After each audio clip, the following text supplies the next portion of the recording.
Hey guys, it's Danielle with Danielle Gets It Done, and today I'm going to be sharing our 1 month update for our newborn.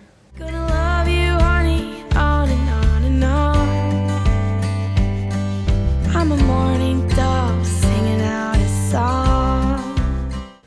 Norma is 4 weeks. She actually turns officially 1 month tomorrow, which is just insane to me.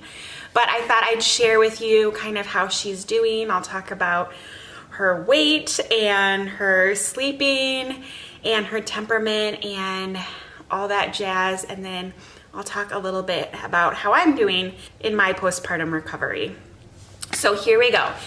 I guess we'll talk weight first. There's not much to talk about with their newborns because like they sleep and eat and cry and get their diapers changed. But when she was born, she was 7'15", so 1 ounce shy of 8 pounds.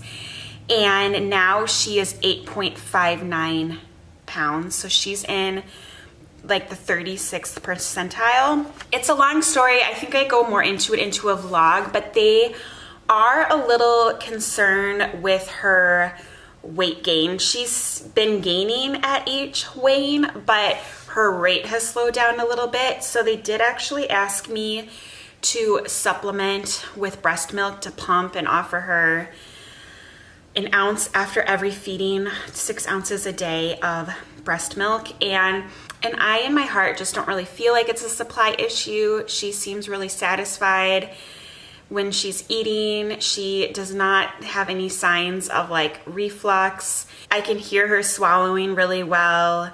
We've given her a couple bottles, and while Phil gives her a bottle, I pump and I get 3.5 ounces, which I feel like is kind of a good amount for this age.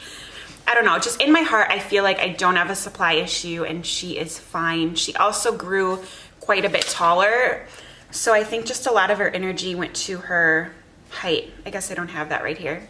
So I called back and talked to my doctor and said, listen, I'm not worried and here's why.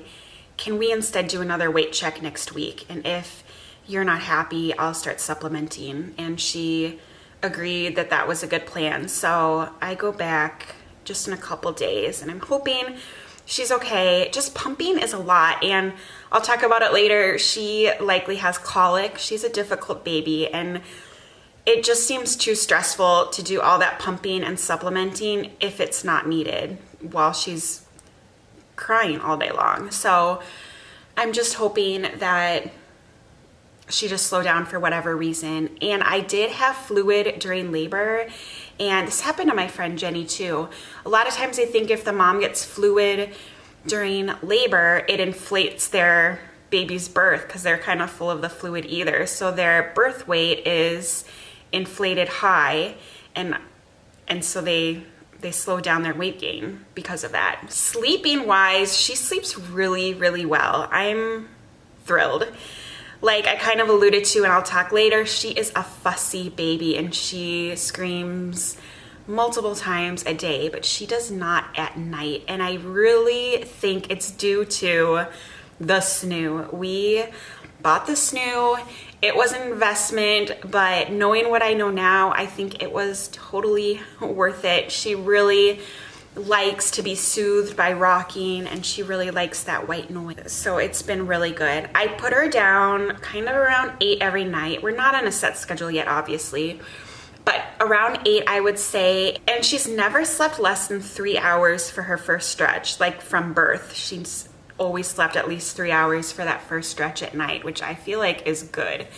And I would say more of an average is about 5 hours for that first stretch. You know, it differs on varying days. The nice thing about the snoo is on the app, it logs it all, so I can kind of keep track and graph it.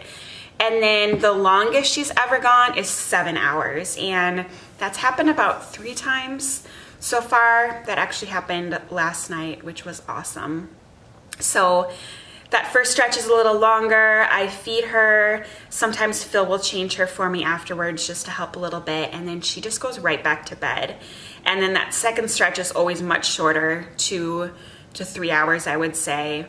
And then we'll usually go back again to bed, and then we're usually up for the day around 8. And her nap schedule is not a schedule at all. I don't really keep track of that, and she just kind of takes cat naps and sleeps longer stretches during the day at random times. Temperament-wise, she's a difficult baby. We think it is colic, which kind of just means fussy baby. A book that I read for getting ready for James's birth has really helped me a lot with Norma, and that book is The Happiest Baby on the Block. He is the maker of the snoo that we have, and that book kind of is about the mystery of colic and how to soothe it, and everything he suggests really helps with her. So that's why I think it's colic. And to be officially diagnosed, you need to like time her episodes and reach this certain threshold, which I haven't done. That just seems overwhelming to me, but I think we would meet it. And since we already know what kind of helps her, it's kind of worthless. Like getting an official diagnosis doesn't do anything. Like what you do for colic is what we're doing now. But so what helps is baby wearing her. Like she needs to be moving a lot. So I put her in the ergo and I go for 2 walks a day, and that really helps. Like days in which I wear her often are really good days. She needs to be rocked a lot. She likes the shushing noise and white noise. She really needs a pacifier often if she's not feeding. She definitely has a nook in her mouth. And we have a little rock and play that she enjoys. So just, it really seems like it's colic. And the doctor just told us we're doing everything we can and to, you know, really focus on taking care of ourselves, because it can be really stressful for the caregivers. Like listening to a newborn cry is like nails on a chalkboard sometimes.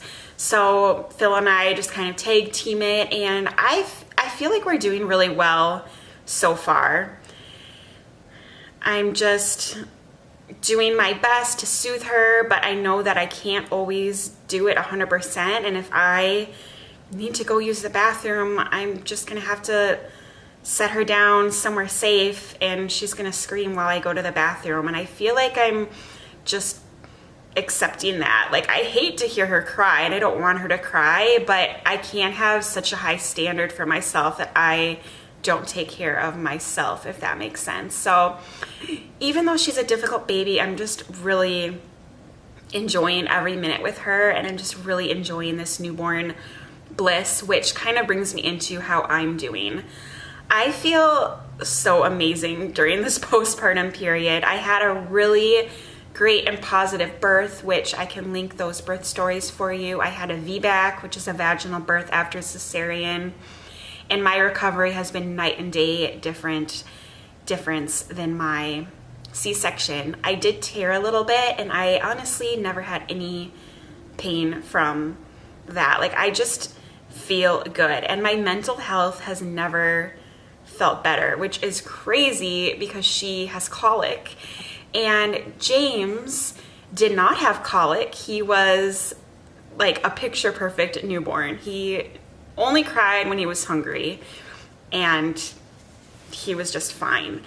So, and I was miserable. I had postpartum depression and anxiety, which didn't get diagnosed till much longer, and I just was miserable for our whole maternity leave. And I was kind of emotional about it last night talking to Philip, and I feel kind of guilty that I, like, knowing what I know now and how beautiful this time can be, I just feel bad that I was just so depressed during that time, and I really wasn't as connected with him in the same way that I'm connected with her.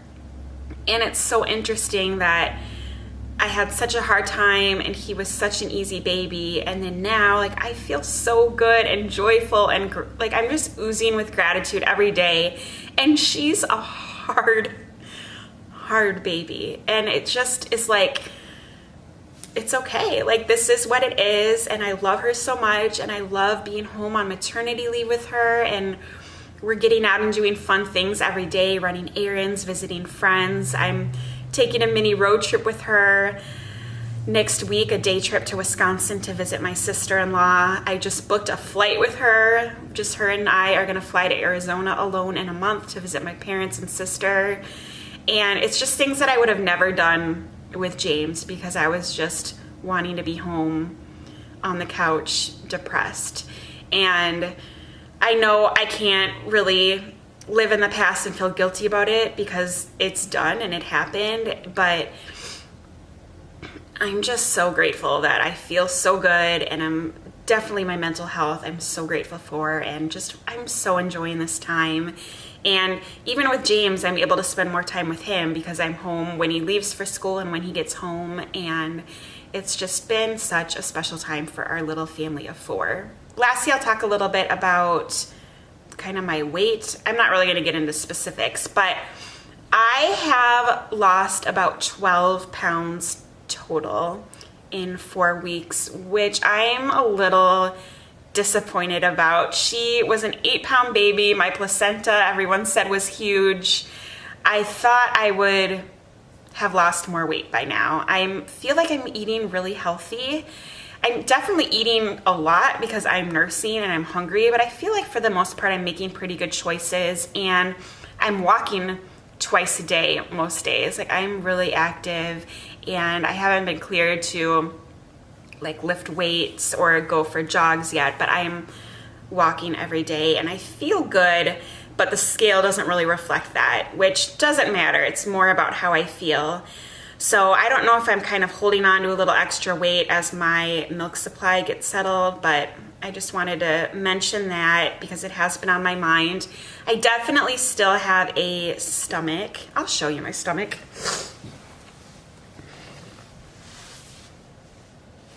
It looks like a cute little baby's in here.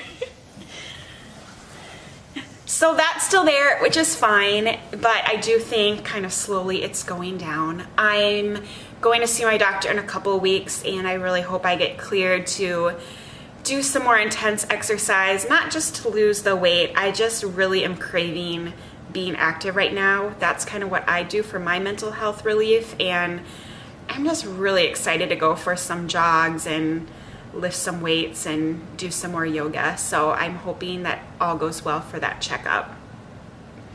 So I think I'll keep it there. Let me know if you have a newborn or if you're pregnant. I would love to keep connected. Thank you so much for watching. If you are new, I'd love to have you subscribe. I hope you have a wonderful day, and whatever your plans are, I hope you get them done. Bye, guys. Ooh.